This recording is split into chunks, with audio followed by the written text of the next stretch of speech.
नमस्कार, news state की खास पेशकश जनता बोले में आपका स्वागत है और मैं हूं राहुल अग्रवाल आपके साथ। और आज हम आए हैं नर्मदापुरम ज़िले में, और नर्मदापुरम ज़िले जो कि सड़कों की समस्या से इस समय जूझ रहा है। सड़कें जर्जर हो चुकी हैं। मानसूनी बारिश ने और तेज़ बारिश ने सड़कों की पोल खोल के रख दी है। ठेकेदारों ने जिस तरह से घटिया निर्माण किया है, हल्की सामग्री का उपयोग किया है, डामरीकरण जिस तरीके से पतली लेयर में हुआ है, मानसूनी बारिश ने उन सभी की पोल खोल कर रख दी है। हमारे साथ यहाँ पर कुछ लोग मौजूद हैं, इनसे हम बात करेंगे सड़कों की दुर्दशा के बारे में। जिस तरह से ट्रैफिक बढ़ रहा है, सड़कें ख़राब हो रही हैं, जहाँ भारी व्हीकल नहीं आने चाहिए वहाँ पर भारी व्हीकल आ रहे हैं। रहवासी क्षेत्रों में 10-10, 12-12 चक्कर ट्राले चल रहे हैं, जिससे जो सड़कें तो ख़राब हो ही रही हैं, साथ ही साथ जान माल का नुकसान अलग होता है। तो ये हमारे साथ मौजूद है। वैसे क्या नाम है? मैं अजय शुक्ला, पूर्व नेता प्रतिपक्ष नगर पालिका इटारसी। मैं न्यूज़ नेशन के इस कार्यक्रम में उपस्थित हुआ हूँ। इटारसी और आसपास की सड़कों के संदर्भ में बात कर रहे हैं। जो बरसात के बाद सड़कों की दुर्दशा हुई है और स्थिति बिगड़ी है, वो नहीं संभल रही। और मेरा प्रशासन से यही निवेदन है, आदरणीय विधायक जी से निवेदन है कि कृपया ध्यान देखें, इन उधड़ी हुई सड़कों को और यातायात व्यवस्था को ठीक करवाने की कृपा करें।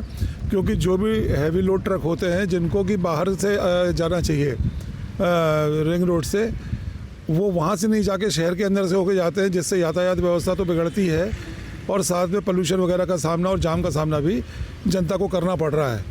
और सबसे बड़ी बात यह है कि ब्रिज जहाँ ख़त्म होता है पुरानी नगर पालिका के सामने से, वहाँ से लेकर स्टेशन तक जो डिवाइडर बनाए गए थे, वो पूरे डिवाइडर जब उखाड़े गए तो उसके बीच की जगह खाली पड़ी है। वहाँ कोई भी भर्ती नहीं की गई है, ना वहाँ पेवर ब्लॉक वगैरह लगाए हैं, जिससे आज भी जनता परेशान है। ब्रिज के ऊपर का घटिया निर्माण कार्य और टूटन जो भी है, वो जनता को परेशान कर रही है। इसके बाद ये तो शहर की बात हो गई, और शहर से बाहर जाने वाले जो रास्ते हैं, चाहे वो पिपरिया जाने की सुहागपुर जाने वाली रास्ता की बात करें, चाहे हम खेड़े के आगे जाते वो रास्ता, बैतूल रोड, ये सभी, जिसको गडकरी जी ने भी उसका विरोध किया था कि ये ठीक होना चाहिए। तो मेरा निवेदन ये है लोकल प्रशासन से और विधायक महोदय से कि इस विषय में आगे कार्रवाई करने की कार्रवाई करें। धन्यवाद। ये बताइए, आप तो पूर्व पार्षद रहे हैं, जब आपके समय में बहुत सड़कें बनी होंगी, पर पहले की जो गुणवत्ता रहती थी, आपकी गुणवत्ता, क्या फ़र्क देखते हैं? नहीं, गुणवत्ता में फ़र्क है। पहले होता था कि जो सड़क बन जाती थी वो लंबे समय तक चलती थी। अभी टूटन ज़्यादा हो रही है, टूट फूट ज़्यादा है। और जो ठेकेदार है उसको, मुझे ऐसा लगता है, जो भी ठेकेदार काम लेता होगा, उसको अपने लाभ की चिंता ज़्यादा है बजाय जनता की लाभ की। ये मुझे सबसे बड़ा फ़र्क अभी समझ में आ रहा है। करोड़ों रुपए की लागत से डामरीकरण हुआ था शहरों में, जिले में पूरे, वो डामर पूरा उखड़ चुका है, सड़कों से गायब हो चुका है। बिल्कुल डामरीकरण जो हुआ था उससे नुकसान तो हुआ ही है, और उसके बाद जो गड्ढे हुए वो भी नहीं भर पाए, और जहाँ सीमेंटीकरण का काम भी हुआ था वो भी बहुत नुकसानदेह है, जिसको हम लोग देख पा रहे हैं और समझ पा रहे हैं और भुगत पा रहे हैं। निश्चित रूप से भाई साहब ने बोला है, यहाँ पर सड़क परिवहन मंत्री नितिन गडकरी कुछ समय पहले गुजरे थे, इस ज़िले की सीमा में आए, और यहाँ से उन्होंने गुजर कर जो उन्हें रियलाइज़ हुआ, वो उन्होंने अपनी पीड़ा एक सभा में व्यक्त करी और ठेकेदारों पर निशाना साधा, अपने अधिकारियों पर निशाना साधा और सख्त निर्देश दिए सड़क को ठीक करने के। हम दिलीप गोस्वामी हूँ और मैं यहाँ से पार्षद हूँ, वार्ड क्रमांक 1 से। राहुल भाई, अभी मैं आपको बताऊँ, सड़कों की इतनी ख़राब हालत है पूरे ज़िले में कि इटारसी से यदि होशंगाबाद जाए तो पूरे होशंगाबाद की रास्ता ख़राब है, पूरी सड़क ख़राब है। इधर यदि अपन इटारसी से पिपरिया चले जाए, वो सड़क भी ख़राब है। अभी आपने मामला देखा होगा कि नितिन गडकरी जी चुरना सतपुड़ा में आए थे, जब उन्होंने ये खुद कबूल किया है, माना है कि भाई मध्य प्रदेश की सड़कें की गुणवत्ता बहुत ख़राब है, और इस साल सड़क बनाते हैं, अगले साल पूरी सड़क ख़राब हो जाती है। और एक बात और बताऊं कि यहाँ की सड़कें, ऐसा लगता है कि सड़कें नहीं, कब्रिस्तान बन चुकी है। और यहाँ हमारे इटारसी शहर से लगा हुआ द पार्क रिसॉर्ट है, उस ब्रिज पे मेरे सामने मैं निकला, एक बाइक वाला लड़का अपनी ड्यूटी से रात के 11 बजे करीब होशंगाबाद, उनका निवास है, होशंगाबाद जा रहा था। वो गाड़ी ऐसी उछली और जाके डिवाइडर से टकरा गई। उस लड़के को हम लोगों ने टीआई साहब के द्वारा उसको हॉस्पिटल में भर्ती कराया, लेकिन उसको ले जाते वो लड़का शांत हो गया, ख़त्म हो गया। वो इकलौता लड़का था होशंगाबाद में रहने वाला था। अब देखा जाए कि अपन इटारसी से निकले भोपाल के लिए, मेन 4 लेन पे देखे, कहने को तो बड़ी सड़क अच्छा निर्माण हुआ है 4 लेन का, लेकिन आप उस पर जाओगे गाड़ी लेकर तो सड़कों पे ऐसा लगेगा कि झूला झूलते जाती है गाड़ी चारों तरफ। मतलब इधर से आप नागपुर चले जाओ, वहाँ पर भी सड़कों की हालत ख़राब है। मेरे एक दोस्त का खेत है घाटली के पास, वहाँ पर सड़क पूरी की पूरी सड़क नीचे धंस गई। उसके खेत में मिट्टी कम से कम 1 एकड़ में उसके खेत में पूरी सड़क की मिट्टी आ गई। अब ये किस टाइप की गुणवत्ता से सड़कें बन रही है कि जो पूरी की पूरी सड़क धंस जा रही है। तो मेरा तो ये मानना है कि कहीं ना कहीं सड़कों के निर्माण में और सरकार इस काम को उच्च गुणवत्ता से नहीं करा रही है। इसका मेरे प्रशासन से मांग है, सरकार से मांग है कि किसी को भी ठेका दे, किसी से भी काम कराए, इसकी गुणवत्ता सही होना चाहिए। तो ये 4 लेन जो बना है बैतूल नागपुर भोपाल से जुड़ता है जो, उस 4 लेन में कहीं कॉटेज आ रहे हैं, कटाव आ रहा है बहुत सारा। अभी कुछ समय पहले एक तरफ की सड़क धंस गई थी पूरी, वो मतलब नेशनल हाईवे की, वही मैंने बताया है, नहर के पास घाटली रोड पर पूरी सड़क धंस गई थी। उसको कम से कम 2 महीने लगे उसको सड़क को सुधारने में, और मेरे जो मित्र का खेत है उसमें कम से कम पूरे 3 महीने की फसल नहीं लग पाई। तो जो वहाँ के लोकल रहवासी हैं उनका तो नुकसान हो गया है। और मैंने अभी बताया आपको कि अपन जैसे इटारसी से भोपाल जाते हैं तो गाड़ी लहर खाते जर्क करते हुए जाती है, मतलब गाड़ी चलाने में भी डर लगता है। 4 लेन पे जो आज की सड़क है उस पर डर लगता है कि 4 व्हीलर से जाए या ना जाए। निश्चित रूप से सबसे ज़्यादा हादसे जो होते हैं वो सड़कों पर जर्क आने से होते हैं। जो दरारें पड़ती हैं सड़क के बीच से, जो धूप के कारण या मानसूनी बारिश के कारण जो दरारें आती हैं, वो दरारें धीरे धीरे चौड़ी होती हैं और इन चौड़ी दरारों में से बाइक सवार सबसे ज़्यादा गिरते हैं, गिरकर घायल भी होते हैं। कई काल के गाल में समा जाते हैं और उनकी मृत्यु हो जाती है, अस्पताल पहुंच नहीं पाते हैं। बावजूद इसके सरकार इस पर कोई एक्शन नहीं ले रही है। सिर्फ लिपापोती के तौर पर डामर बिछा दिया जाता है, उस पर यहाँ सीमेंट लगा दी जाती है या मलबा डाल दिया जाता है। पर जो स्थायी इलाज है, जो सही गुणवत्ता की सड़कें जो पहले बनती थीं, आज के ठेकेदार, आज के कॉन्ट्रैक्टर जिस प्रकार की सड़कें बना रहे हैं उससे जनता को सबसे ज़्यादा परेशानी होती है। जो वोट देती है जनता, सरकारें चुनती है, पर अपेक्षा करती है कि उसे अच्छी सुविधाएं मिल सके। जिस प्रकार वो टैक्स भरती है तो चाहती है कि उसे जिस प्रकार से जनता जिस से सफ़र कर रही है वो चाहती है कि सरकारें उसका ध्यान रखें, प्रशासन उनका ध्यान रखें, अधिकारी उनका ध्यान रखें। रूप से सड़कों की अवस्था ख़राब है, सड़कें बेहाल हैं, बदहाल हैं, पूरी स्थिति डामाडोल हो चुकी है। क्या नाम है? नरेश चौहान। लेते हैं मोटा पैसा लेते हैं व्हीकल्स पे जी। 2 व्हीलर वालों को तो छोड़ देते हैं, पर 4 व्हीलर जो भारी व्हीकल होते हैं, बस होती है, उनसे तो मोटा पैसा लिया जाता है जी। पर जब वो रोड पे वो व्हीकल चलते हैं तो उन्हें अपने आप को वो ठगा सा महसूस करते हैं कि पैसा तो ले लिया पर कुछ सुविधाएं नहीं हैं, गड्ढे हो रहे हैं सड़कों पर, पूरा 4 लेन उखड़ा पड़ा है, जगह जगह से कटाव है। तो क्या कहना चाहेंगे आप इस पर? 4 लेन में कम से कम 50 जगह गड्ढे पड़े हैं और जो 4 लाइन बनी है वो भी ठीक नहीं बनी।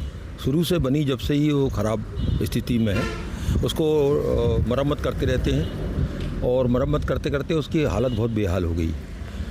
और मैं वार्ड नंबर का पूर्व पार्षद रहा हूँ। वार्ड नंबर 1 में भी एक रोड बना देते हैं बस, केवल पूरा रोड और नाली ख़राब पड़ी हुई है।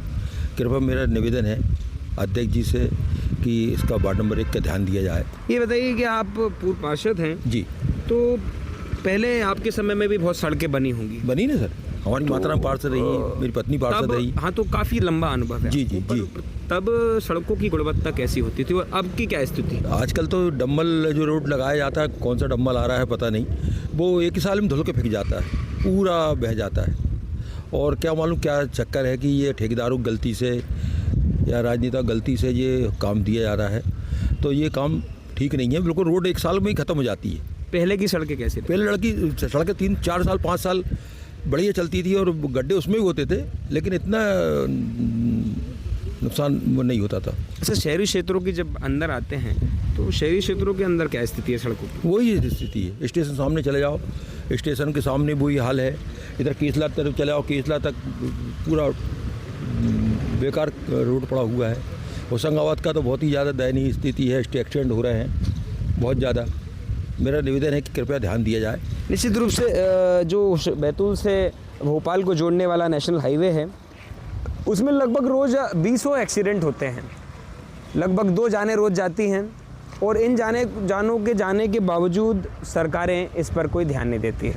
इसका खामियाजा जनता को भुगतना पड़ता है और जनता सफ़र करती है और सफ़र करने के साथ जनता को ये रियलाइज़ होता है कि वो अपने आप को ठगा सा महसूस कर रही हैं। हमारे साथ भाई साहब मौजूद हैं। मैं मजदूरी करता हूँ। अच्छा, पर सर हमारे यहाँ मोहल्ले में भी कई रोडें ऐसी पड़ी हैं, नालियाँ भी नहीं हैं, पूरी रोडें ये उसने वो पाइपलाइन डाली गई, उससे भी परेशानी, साइकिल से आने जाने में परेशानी है और हर रोड खाली यानी खुद ही पड़ी है। होशंगाबाद अभी हम गए थे एक दिन, हमारा लड़का और हम रात में, तो ओवर ब्रिज के ऊपर इतनी गहरी गहरी बोर्ड फट गई है, उससे हम दोनों गिर गए। फिर हमने वहाँ पे आगे भी गड्ढे, इतने गड्ढे हैं रोडों पे कि कहीं भी आप गाड़ी मोटरसाइकिल से लाइट में नहीं जा सकते हो। आने जाने में ट्रक मोटर से डर रखता है। एक दिन हम ओवर ब्रिज पे ही मैं जाता था अभी अपने ये बियर हाउस जाता हूँ, नीलम बियर हाउस, हम जा रहे थे और हमारी साइकिल थोड़ी आगे पहुँची और वहीं ट्रक पलट गया। अब वो यहाँ इतने गड्ढे थे, उनने वहाँ पे पहले तो सीमेंट के वो गुट्टे बिछा दिए, फिर उस पर से उसमें मट्टी डाल दी। कुछ दिन के बाद पानी गिरा, फिर गड्ढे हो गए। ऐसे ही अपने ओवर ये 4 लाइन पे भी है, कई जगह पे पूरी रोड गली से नीचे बह करता हूँ साहब। कोई भी मजदूरी मिलती खुली मजदूरी करता हूँ। भवन वगैरह बनाते हैं? नहीं, मजदूरी में यार जो मिस्त्रियों के साथ में काम करना। आपको काफ़ी अनुभव होगा। क्या लगता है कि सड़कों में भ्रष्टाचार हुआ? साहब मैं तो ये बता रहा हूँ कि आजकल ऐसा डम्मल हो गया कि अगर एक बार पानी गिर जाता है तो गिट्टी अलग हो जाती है, वो बजरी के जैसे एक जगह हो गई, पूरी रोड ही धुल जाती हैं। और जहाँ जहाँ ये सीमेंट की वो बताई तो कम से कम नहीं तो 6-6 इंच पूरी दरारें हो गई उसमें। इसका क्या कारण है? उसका कारण यानी सीमेंट घटिया है, उसमें जो बना के डाल रहे कंक्रीट वो भी घटिया है। मसाला जो इसमें पहले भी सीमेंट हमने रोड देखी, डम्मल रोड, मैं कम से कम मेरी 67 का जन्म है और मैंने हर जगह देखा। पहले ऐसी रोडें बनती थी कि कम से कम 10-10, 20-20 साल तक वहाँ गड्ढे ही नहीं होते थे।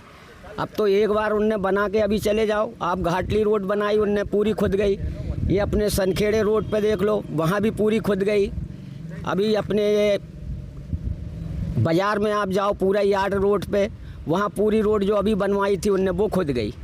ये अपने गांधी स्टेडियम है अपना, इसके यहाँ छोटा वाला, उस पर भी पूरी रोड सूखा आती हैं आधुनिक मशीनरी सड़क बनाने की, उसका उपयोग आजकल हो रहा है। तो पहले लोगों के द्वारा बनाई जाती थी, आजकल मशीनरी बना रही है। तो साहब ये मशीन जो है, मशीन में मटेरियल घटिया प्रकार का बन रहा है और जो पहले इंसान बना के डालते थे और वो बेलन चलता था रोलर, वो रोलर से 1 नंबर की रोड बनती थी। और अभी ये सब घटिया सामान डालते, घटिया वो आजकल डम्बल ऐसा आ रहा कि वो डम्बल। साल पहले बनी है सड़क, इस पर अभी आवागमन नहीं होता है। क्या लगता है कितना चलेगी? ये साहब ज़्यादा दिन नहीं चलने की, ये भी फट जाएगी क्योंकि इसमें अभी कोई वाहन आ नहीं रहे। बने तो इसको 2-3 साल हो गए, लेकिन इस पर कोई आना जाना है नहीं। अभी ये रोड बनी अपनी यहाँ की, आप देखो ये हाईवे जो बनाई है उस पर देखो आप, पूरी जगह जगह फट गई। वो तो कम से कम 2 फीट ऊंची है, मोटाई है, और ये तो उतना भी नहीं है। जब मोटी सड़क वो हो रही तो यानी घटिया सीमेंट लोग परेशान होते हैं, जनता सफ़र करती है। हमारे साथ दिलीप भाई मौजूद हैं। क्या कहना चाहेंगे सरकार से? सरकार से यही कहना चाहते हैं कि जिसको भी, किसी को भी काम दें सड़कों का निर्माण के लिए, वो उच्च क्वालिटी का काम करें, उच्च गुणवत्ता का काम करें। और जो यहाँ पर ठेकेदारी करते हैं, जो काम करते हैं, उनको सेलेक्ट करके सड़कों को निर्माण के लिए कहा जाए। और जो ए ग्रेड के ठेकेदार हैं, बढ़िया ठेकेदार हैं, उनको काम दिया जाए जो अच्छी क्वालिटी से काम करें। मेरा इतना ही कहना है सरकार से कि हर जगह जहाँ पर भी मध्य प्रदेश या ज़िले में सड़कों का निर्माण हो, वो उच्च क्वालिटी का हो। ये बताइए कि जब सड़कें बनती हैं तो इसकी मॉनिटरिंग नहीं होती क्या? नहीं, कोई मॉनिटरिंग नहीं होती। तो कैसे इसकी गुणवत्ता का पता लगाया जाता है? अधिकारी कैसे इंस्पेक्शन करते हैं? यहाँ के जो लोकल अधिकारी है, जो PWD विकास के अधिकारी हैं, उनको इस बात का ध्यान रखना चाहिए। और मैं आपको राहुल जी एक बात और बताऊं विशेष, ये सड़क यहाँ से लेके इटारसी न्यू बस स्टैंड से लेके पथरोटा नहर तक, या आप पथरोटा तक चले जाइए, दोनों ओर PWD के अधिकारियों ने आज तक उस पर ध्यान नहीं दिया गया। पूरे शहर का कचरा, कहने को तो नगर पालिका हमारी वहाँ पे कीरतपुर में कचरा कलेक्शन करती है और उसका कुछ मात्रा में कुछ जो रॉ मटेरियल है वो बेचती भी है, लेकिन सड़कों के दोनों तरफ ये कंडीशन है कि 1-1 फुट कचरा पड़ा हुआ है, लोगों को आने जाने में दिक्कत होती है। और किसी भी क्षेत्र में देखो तो जो भी काम ने उसकी जांच होनी चाहिए, उसकी जांच परख करके ही काम करना चाहिए। और PWD के अधिकारी है, जहां रोड यदि ख़राब हो जाए तो उसकी रिपेयरिंग का पर ध्यान दिया जाए। निश्चित रूप से ये PWD विभाग बनाए सड़क, या नेशनल अथॉरिटी बनाए, या लोकल एडमिनिस्ट्रेशन बनाए, पर ठेकेदारों की मॉनिटरिंग नहीं होने के कारण ये सड़कों की गुणवत्ता बहुत ही हल्की होती है। सीमेंट का इस्तेमाल कम होता है, रोड़ी और बजरी का इस्तेमाल ज़्यादा होता है, डामर हल्की क्वालिटी का लगाया जाता है, जिससे कि तमाम तरह की परेशानियों का सामना जनता को करना पड़ता है। सफ़र जनता करती है और सरकार से, अधिकारियों से अपेक्षा करती है कि उसे अच्छी सुविधाएं मिलें, अच्छी सड़कें मिलें, पर ऐसा कुछ भी जनता को नहीं मिलता है। उनकी गाड़ियां ख़राब होती हैं, गाड़ियां फिसलती हैं, वो गिरते हैं, घायल होते हैं, कई मृत्यु को प्राप्त होते हैं। पर सरकार को जागना चाहिए, प्रशासन को, अधिकारियों को इस बात पर ध्यान देना चाहिए कि जो हम टैक्स ले रहे हैं तो जनता से लिया हुआ टैक्स उन्हें सुविधाओं के रूप में कैसे वापस किया जाए, ये ध्यान देने की आवश्यकता है। फिलहाल के लिए इतना ही। आगे भी बहुत सी विषयों पर जनता बोले के साथ हम जनता के साथ चर्चा करेंगे। फिलहाल के लिए विदा लेते हैं। कैमरा पर्सन नितिन के साथ राहुल अग्रवाल, न्यूज़ स्टेट, मध्य प्रदेश, छत्तीसगढ़।